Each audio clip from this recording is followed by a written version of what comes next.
الزول رشيد باغاج، رئيس المركز الأمازيغي للترجمة والتكوين. سمايزلين نوفوغ نتمسكتيت نيزلينس والسيد في نتمازيغ تمس نيقرا نسلمت ولا إدماج الأمازيغية والتعميم الأمازيغية بالمنظومة التربوية اللي دفعنا سنة 23 ماي.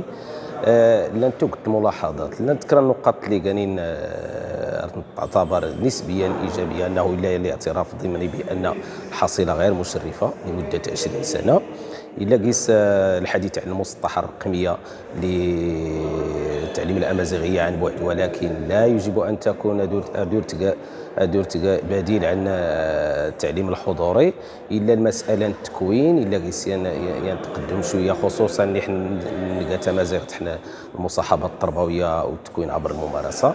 ولكن لن تنقاد اللي خصها دسات ندرار ان اللي نخاف ديخنا راه نزيكس سمازيغ تدات تمزوارو تيقاند تبنوا المذكره كله فيها التشخيص قاندات تبنوا فيها التراكم اللي تسكر يحن تناي المراجع المذكره قيس مجموعه من المراجع القانون التنظيمي المخطط الحكومي المندمج واخا يبين من واقيسن المذكرات الوزاريه السابقه، ولكن حل محتوى المذكره البرمجه الزمنيه المحدده تتناقض تماما المراجع المعتمده.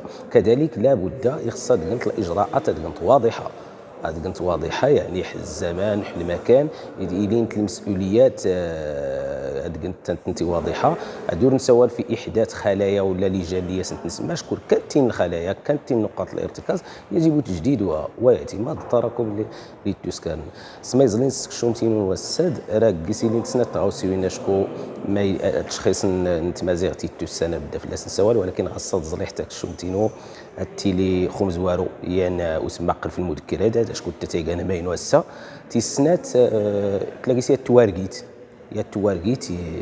ما منك ستنايخ كي انطلاقا من التجربه ماشي تينو ولكن تي مجموعه من الفاعلين لكل يوم السرسيلي والسيد فنتمازيغ يعني تلقى مقترحات لتعميم والتجويد فددنا وستنكني استناينا فدت تمازيغ تنصيب تكتيلاوت.